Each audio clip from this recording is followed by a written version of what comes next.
Because if people like Phil Murphy's suite, the best that we can send over here, are stepping up and volunteering and say, let me go, I believe that portends hope for a better Iraq.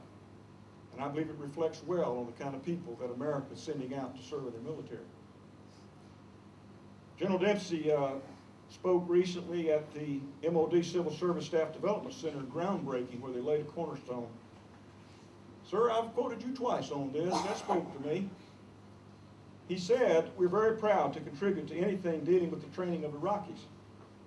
We do a great deal of work constructing buildings and providing equipment. They grow old and eventually they wear out. But educating and helping them become better citizens of a free Iraq is what will cause this country to endure. Phil was building people, sure, institutions to house government and law. But he obviously knew, because he was a people builder, that those would just be places where people would grow, serve, make a difference. So I believe he understood that. You noticed in Cheryl's letter, she called him a brick in the wall. I believe he was, but I believe he was a foundation stone. And I believe he's laid himself down now as one of those foundation stones for a better Iraq. A lot of people don't seem to have much hope in what we're doing. Phil did. He died believing. He was a man of great hope. Let me close my comments with this story. I was mobilized to the Pentagon after 9/11. I did conduct a number of memorial services, but I was also part of some critical incident stress debriefing teams. And one day I was with a team that we were gathered, myself, a social worker, a psychiatrist, and we were meeting with 13 people who were right in the path of the plane, and all 13 escaped when they shouldn't have, and I listened to their story. Before anyone in that group of 13 could say anything else that they were supposed to say, as we were guiding them through this, every one of them, including a 2-star general in the room, had to point to a master sergeant, an Army master sergeant, I'll never forget it. Every one of them pointed to this man and said, that man saved my life. That man saved my life. And everybody had to say that before they could go any further. And then we got into the dialogue that we were leading them through. I found out what they were talking about. They had just had a meeting in their office area when the plane hit. They had actually just finished the meeting, and this master sergeant had stepped out in the hall. He was thrown clear down the hall. The other 12 were still in the office. Well, he did what he was supposed to do. He went to the courtyard and he went to the rally point, and he looked around. He was the only one there from his team. He knew where they were. He went back in. Well, at the same time that he was coming back in, all 12 of those folks had reconciled themselves to the fact they were going to die. Every one of them said so.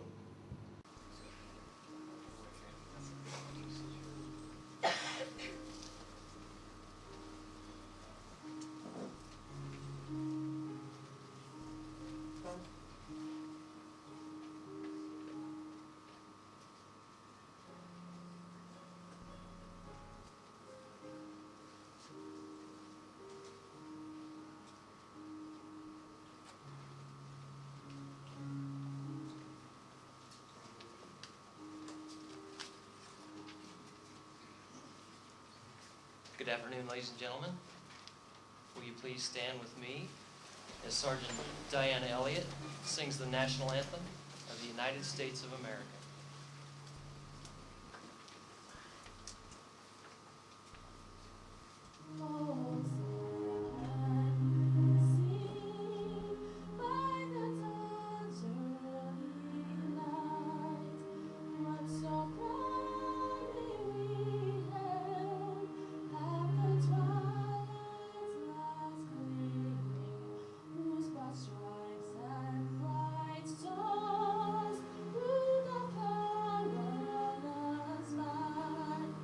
On the road goes we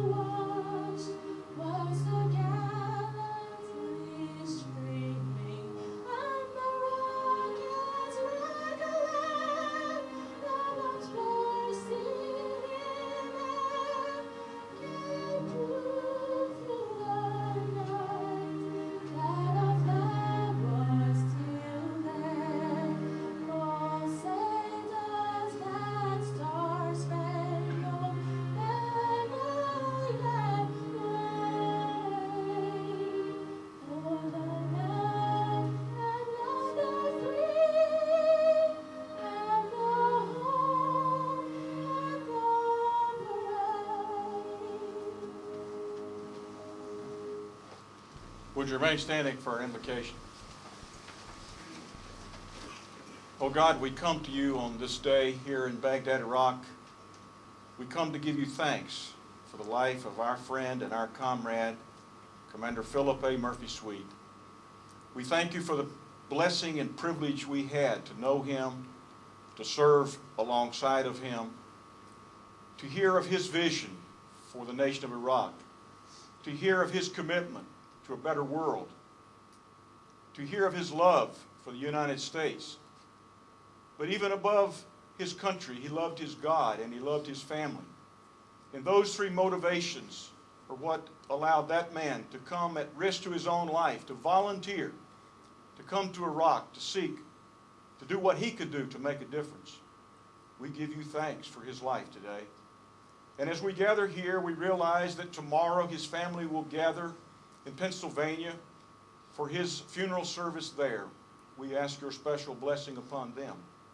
And then we realize that on Monday he will be laid to rest in Arlington as one of our nation's heroes. We pray you will be with the family on that occasion and on that holy and sacred ground as well. Now guide us today, and may our thoughts and may all that we do bring a proper respect and appreciation and remembrance of our brother. May this be a Navy Day in Iraq. We give you thanks again for life and for servants like Commander Murphy-Sweet. And it's in your name we pray. Amen. You may be seated.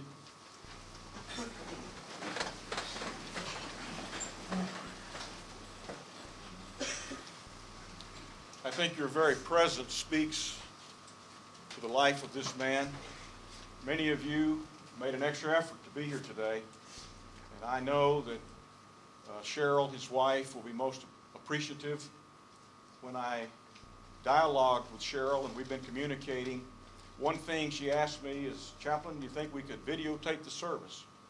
Well, that had already been arranged, and it is happening. And so they're going to be joining us through means of this video. So I know it will mean a great deal to Cheryl and the children that you are here, and I thank you. We are gathered here today to remember the life and pay our respects to Commander Phillip A. Murphy-Sweet.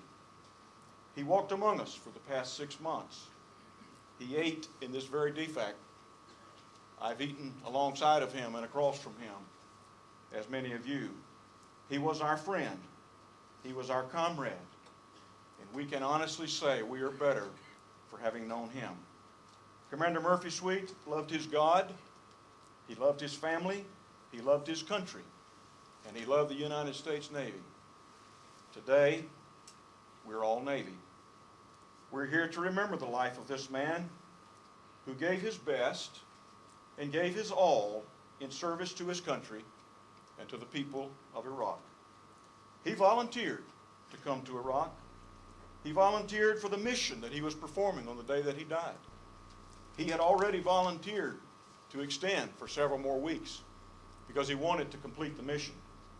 Today, Commander Murphy-Sweet, we salute you.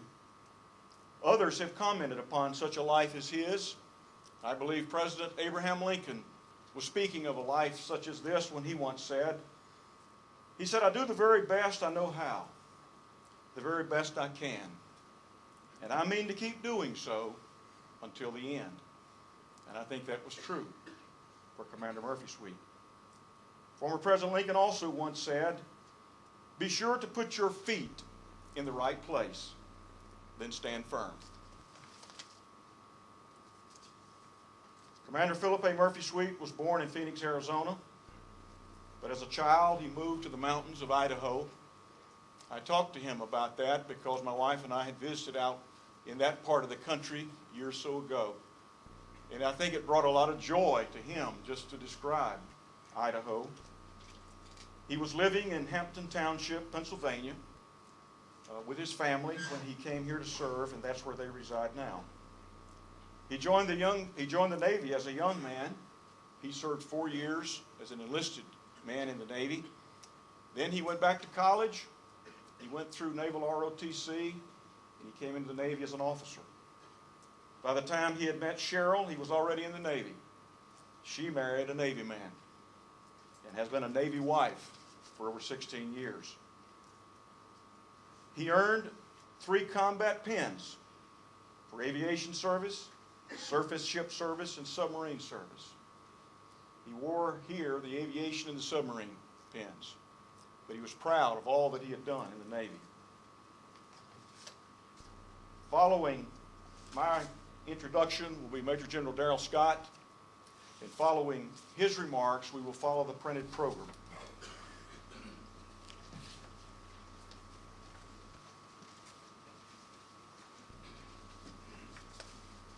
Thank you, Chaplain Jenkins.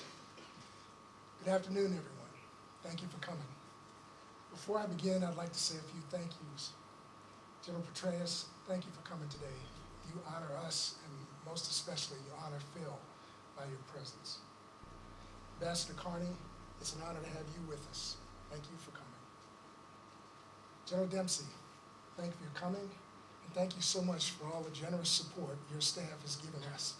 As you know, we're a small command, and we couldn't have done this without your help. Thank you.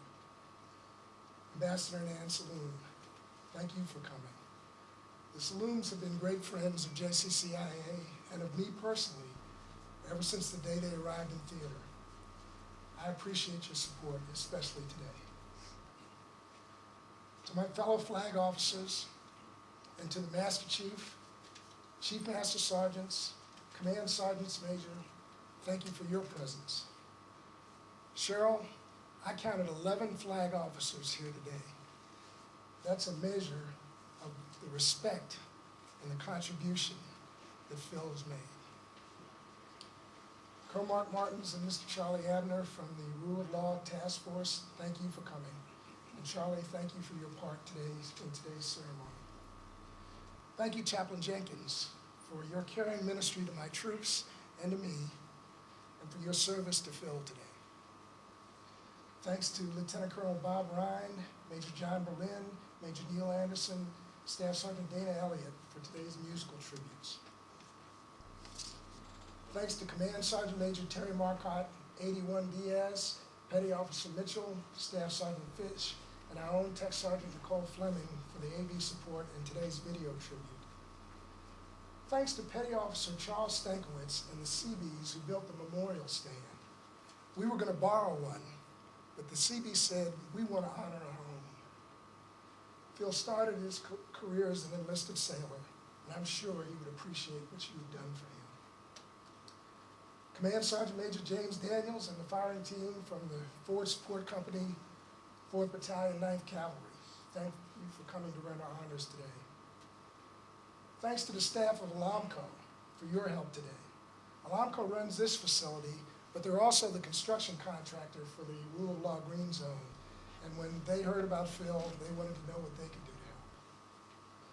Thanks too to our friends from Aegis Risk Management for standing with us today. And our deepest condolences as well. You lost 2 comrades in the attack that took Commander Murphy Sweet's life. And thank you hardly seems enough to say to our brothers and sisters that we live among from the Gulf Region Division and then Sticky. You've stood watch with us, comforted us, prayed with us for this past week. You all have heard me say many times that we're more than a team, we're a family, and never more so than today. Thank you all. I've been reflecting on Commander Phillip Murphy Sweet's service with us for most of the week. And what comes to mind are the words from the 90th Psalm, Moses' prayer to God. Lord, you've been our dwelling place throughout all generations. Before the mountains were born, you brought forth the earth and the world. From everlasting to everlasting, you are God. You turn men back to dust, saying, return to dust, O sons of men. For 1,000 years in your sight are like a day that has just gone by, or like a watch in the night. You sweep men away in the sleep of death. They are like the new grass of the morning. Though in the morning it springs up new, by evening it is dry and withered. Teach us to number our days aright, that we may gain a heart of wisdom. May your deeds be shown to your servants, and your splendor to their children. May the favor of the Lord our God rest upon us, and establish the work of our hands. Yes, establish the work of our hands. In this prayer, Moses reflects on how fleeting men's lives are compared to the eternal God. So he asks God to teach us to live our lives right, so that what we do will matter, so that the work of our hands will make a difference that will outlive us. Phil Murphy-Sweet was a man who numbered his days aright. He definitely made a difference. He made a difference in our mission. He made a difference in our lives.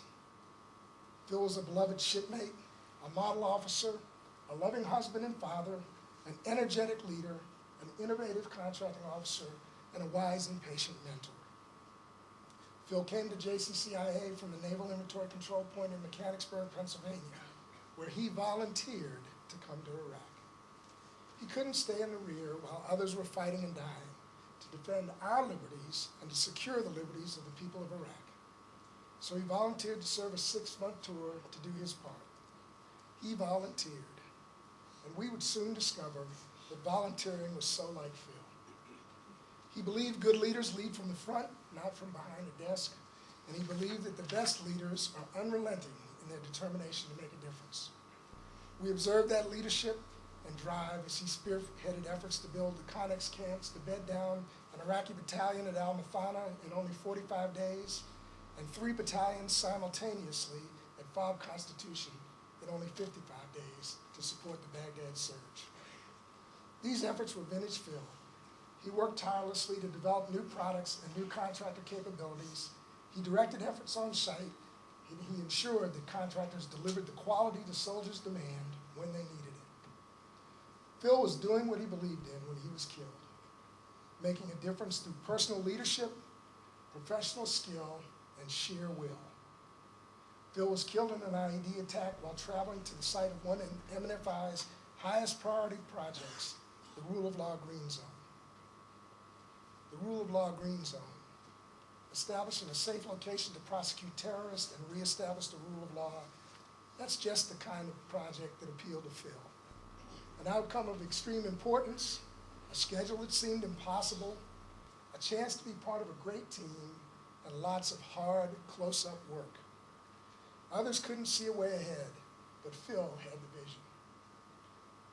So in typical Phil fashion, when he found out that the Rule of Law Green Zone needed someone to stay on site, to provide quality assurance and keep its demanding schedule on track, he volunteered.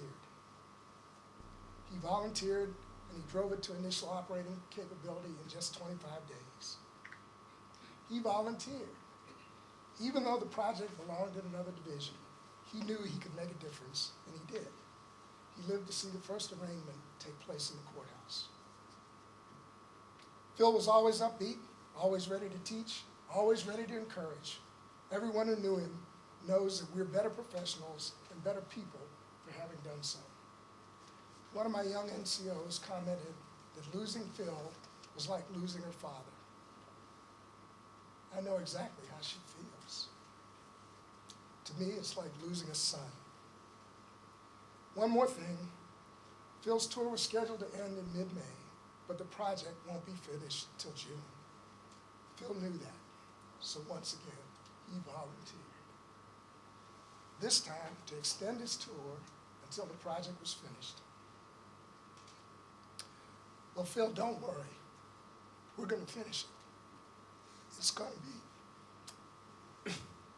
going to be glorious, and you'll be able to see it from where you are. God bless you, Phil. Thank you, and God bless you all.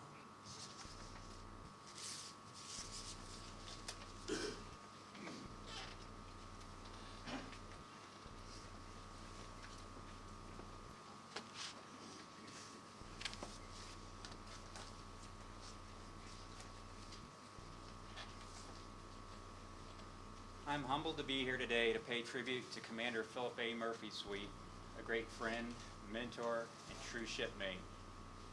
Phil was a beacon. He drew your attention, and yes, sometimes he demanded it. Phil loved working with and helping people. He was always ready with a warm smile and a, "How's it going, brother?"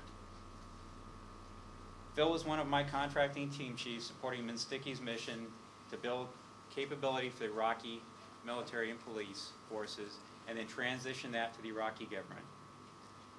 He was also the guy trusted to lead the division while I was away for 3 weeks. Phil believed in that mission, dealing with Iraqi contractors, buying equipment to build the nation's security forces, and establishing Iraqi manufacturing capability were all part of a grand adventure for him. Phil's mission focus, out-of-the-box thinking, no-nonsense attitude led to a string of successes and won him many fans at Minsticky and JCCI. Ultimately, he believed that what he was doing would not only help the Iraqis, but keep his children and grandchildren from having to refight the same war in the future. Phil could be blunt and sarcastic, but beneath it all, he was a caring leader and mentor. When he first arrived, his new team, a group of young Air Force NCOs and young Air Force lieutenants, weren't exactly sure how to take this crusty Navy commander that stood in front of them and would be their new boss. A true test of jointness was in the making. I wasn't even sure how things were going to work out. In true Phil form, he won their loyalty and love and built them into a highly effective team. You always knew when Phil had arrived for the day. He rang himself aboard with a Navy bell that hung just outside of his door. That bell became a symbol of Phil and his caring for his shipmates on his team.